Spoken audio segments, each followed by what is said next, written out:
দলের কোনো পদে নেই। রাজ্যে প্রধানমন্ত্রী স্বরাষ্ট্রমন্ত্রী এলেও মঞ্চে ডাক পাচ্ছিলেন না। এমনকি 21শে জুলাই তৃণমূলের শহীদ দিবসের মঞ্চে রাজ্যের শাসক দলে যোগ দিতে পারেননি তিনি। এই জল্পনাও তুঙ্গে উঠেছিল, কিন্তু মঙ্গলবার 8ই জুলাই সব জল্পনায় জল ঢেলে দিলেন দিলীপ ঘোষ। রাজ্য বিজেপির নতুন সভাপতি শ্রমিক ভট্টাচার্যকে সংবর্ধনা জানাতে হাজির হলেন সল্টলেকে বিজেপির দফতরে।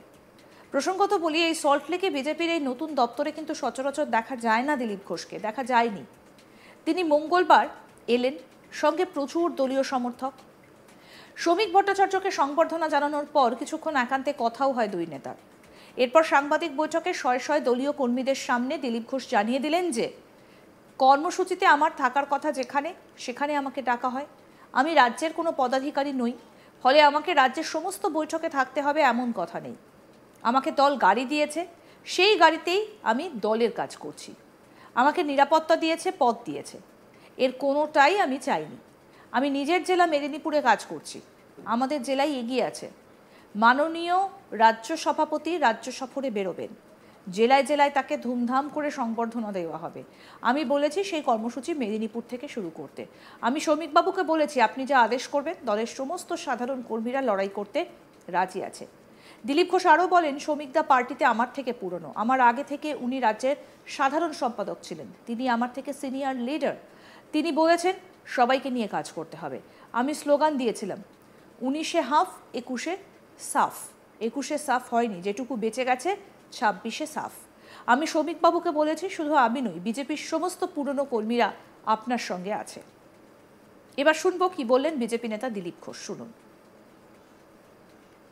আমার থাকার কথা সেখানে আমাকে ডাকা হবে। আমি এই রাজ্যের কোনো পদাধিকারী নই, আর সেই জন্য এই রাজ্যের সব মিটিংয়ে আমাকে থাকতে হবে এরকম নয়। এখন সাংগঠনিক কাজ চলছে, বুথ তৈরি ইত্যাদি, নির্বাচন আগে। আমি আমার যে জেলায় যেখানে আমি মেম্বার, পার্টির মেম্বার, আমি যেখানে ভোটার মেদিনীপুরে, সেখানে আমি বুথে গেছি, বুথে কর্মীদের নিয়ে বৈঠক করেছি, বুথ বানিয়েছি, এখনো চলছে। এবং আমাদের মেদিনীপুর জেলার কর্মীরা খুব উৎসাহে কাজ করছেন, মেদিনীপুরে এগিয়ে আছে সবচেয়ে বেশি। আমি যা খবর পেলাম 700 বেশি বুথ হয়ে গেছে। এবং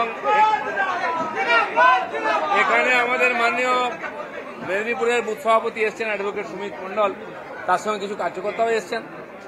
উনি এসে মাননীয় রাজ্য সভাপতিকে আমাদের জেলায় যাওয়ার জন্য আমন্ত্রণ করেছেন যে আসুন, খুব জোরদার স্বাগত আর সম্বর্ধনা দেবো। আমরা আমাদের মন্ডল থেকে জেলার সব কার্যকর্তারা লেগে আছেন, স্ট্রিট কর্নারও করেছি ওখানে।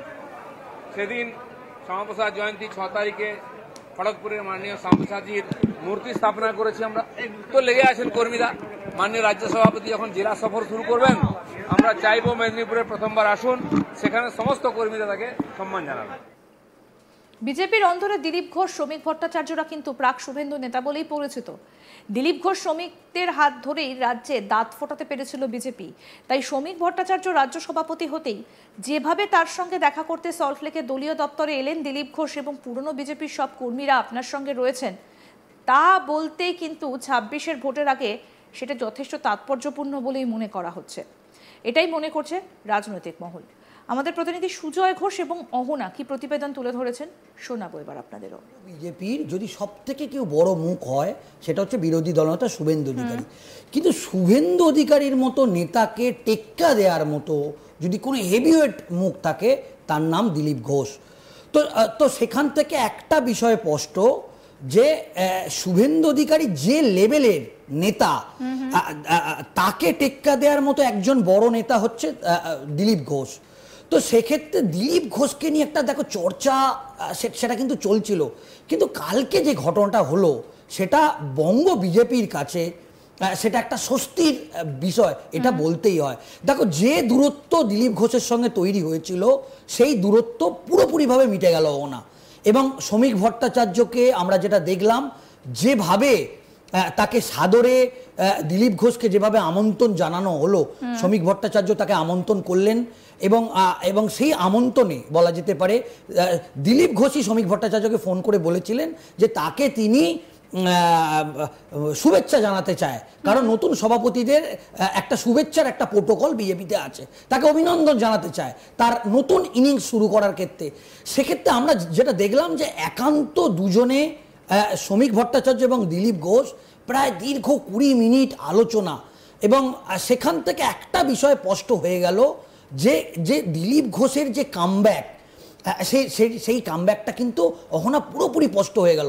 এবং এটা মানতেই হবে দিলীপ ঘোষের এখনো একটা জনপ্রিয়তা আছে, সেটা তার কালকে যে পার্টি অফিসের ছবি সেটা স্পষ্ট হয়ে গেছে। দেখো, দিলীপ ঘোষের সঙ্গে পার্টির দূরত্ব হওয়া মানে দিলীপ পন্থীদের সঙ্গেও একটা পার্টির দূরত্ব তৈরি হয়েছিল। দেখো, দিলীপ ঘোষ 2 টার্মের রাজ্য সভাপতি ছিল, তার একটা অনুগামীদের যে ছবি এখন আমরা দেখাচ্ছি আমাদের দর্শকদের, এই যে কালকে রীতিমতো আমরা হিমশিম খেয়েছি, আমরা দিলীপ ঘোষের কাছে ঘেঁষতে পারিনি, দিলীপ ঘোষকে প্রশ্ন করতে পারিনি, কারণ সাধারণ যারা কর্মী ছিল তারা দিলীপ ঘোষকে ঘিরে, এবং বলা যেতে পারে বিজেপির যে সল্টলেকের কার্যালয় একেবারে অচল হয়ে গেছে, এবং সল্টলেকের কার্যালয়ে যে বেসরকারি নিরাপত্তার রক্ষী থাকে তাদেরকে রীতিমতো হিমশিম খেতে হয়েছে, এবং শেষ পর্যন্ত নিরাপত্তা রক্ষীরা বাধ্য হয়ে তার জায়গা ছেড়ে চলে যেতে হয়েছে। মানে এত কর্মীদের ভিড়, এত জনস্রোত। এবং সেখান থেকে একটা বিষয় স্পষ্ট, দেখো এটা তো ঠিক, যেদিনকে শ্রমিক ভট্টাচার্যকে নতুন রাজ্য সভাপতি পদে যে কেন্দ্রীয় নেতৃত্ব একটা বিরাটভাবে ব্যাপক আয়োজন করলো, সেখানে কিন্তু দিলীপ ঘোষ ডাক পেলেন না। এই কথাটা যখন তুমি বললে, তোমার নিশ্চয়ই মনে আছে যখন তাকে ফেলিসিটেট করা হচ্ছে সায়েন্স সিটি অডিটোরিয়ামে, সেখানে শুভেন্দু অধিকারী তিনি কিন্তু বলেছেন যে শ্রমিক ভট্টাচার্যের সঙ্গে হাতে হাত মিলিয়ে কাজ করব। আবার এই কালকে আমরা যে ছবিটা দেখলাম সেখানে কিন্তু দিলীপ ঘোষ এবং শ্রমিক ভট্টাচার্যের একটা যে ভালো বন্ডিং সেটা সামনে এলো। তো কোথাও গিয়ে কি এখন দিলীপ ঘোষ এবং শ্রমিক ভট্টাচার্যের মধ্যে এইরকম একটা ডিল হয়েছে যে তুমি গ্রাউন্ডটা দেখো, আমি ওই দিকটা দেখছি, এরকম কিছু ব্যাপার আছে? একেবারেই তাই। এবং আমরা যেটা সূত্র মারফত জানতে পারছি 20 তারিখ, মানে 21শে জুলাই, এই 21শে জুলাই আমরা জানি যে মমতা বন্দ্যোপাধ্যায় যে শহীদ যে ধর্মতলায় যে সভা করে, সেটা একেবারে হাই ভোল্টেজ সভা, এবং শাসক দলের এটা সবথেকে বড় কর্মসূচি। এবং এই মুহূর্তে রাজ্যের বিরোধী দল বিজেপি, তাদের কাছেও এটা কিন্তু একটা খুব বড় বিষয়, কারণ এই মমতা বন্দ্যোপাধ্যায় সভা পাল্টা কাউন্টার করা। দেখো, একটা বিষয় বলতেই হয়, দিলীপ ঘোষের ফিরে আসাটা যেরকম ভাবে দিলীপ ঘোষের কাছে একটা অস্বস্তি ছিল, সেই সমস্যাটা যেরকম শ্রমিক ভট্টাচার্য তাকে সময় দিলেন, তার সঙ্গে তাকে আমন্ত্রণ জানালেন, এমনকি দিলীপ অনুরাগীদেরও দিলীপ ঘোষকে সঙ্গে শ্রমিক ভট্টাচার্যকে কালকে শুভেচ্ছা জানানোর সুযোগ করে দিলেন, তেমন শ্রমিক ভট্টাচার্যরও কিন্তু দিলীপ ঘোষকে প্রয়োজন। এই যে তুমি যে প্রশ্নটা করলে না, একেবারে তাই। দেখো, দিলীপ ঘোষ অত্যন্ত ভালো একজন সংগঠক। তুমি নিশ্চয়ই জানো, অভিষেক বন্দ্যোপাধ্যায় তৃণমূল কংগ্রেসের যুবরাজ, তিনি কোট আনকোট বলেছিলেন একটা সংবাদ মাধ্যমে ইন্টারভিউয়ে যে তাকে একটা র্যাপিড ফায়ার যে রাউন্ড চলে, সেখানে বলেছিলেন দিলীপ ঘোষ সম্পর্কে আপনার একটা যদি উত্তর আপনি দেন, তখন তিনি বলেছিলেন তিনি অত্যন্ত কোট আনকোট ভালো সংগঠক। দেখো, শ্রমিক ভট্টাচার্যের ক্ষেত্রে যে সবাই তাকে ভালো সংগঠক বলছে তা নয়, তার তো রেজাল্টটাও আমরা দেখেছি। তিনি যেই সময় দায়িত্বে ছিলেন, বঙ্গ বিজেপির রেজাল্ট বাংলায় যথেষ্ট ভালো ছিল, এবং যেই মুহূর্তে তিনি দায়িত্ব থেকে সরে গেলেন, আমরা গত লোকসভা নির্বাচনেও দেখলাম যে বাংলায় কিন্তু বিজেপি যা ফল করেছে সেটা তো আশানুরূপ হয়নি, বরং অনেকটাই বিলো স্ট্যান্ডার্ড রয়েছে। আরও আপডেট পেতে দেখতে থাকুন আজ তাক বাংলা। সাবস্ক্রাইব করুন, নোটিফিকেশন পেতে বেল বাটন অপশন প্রেস করুন, হোয়াটসঅ্যাপে ফলো করুন আজ তাক বাংলা।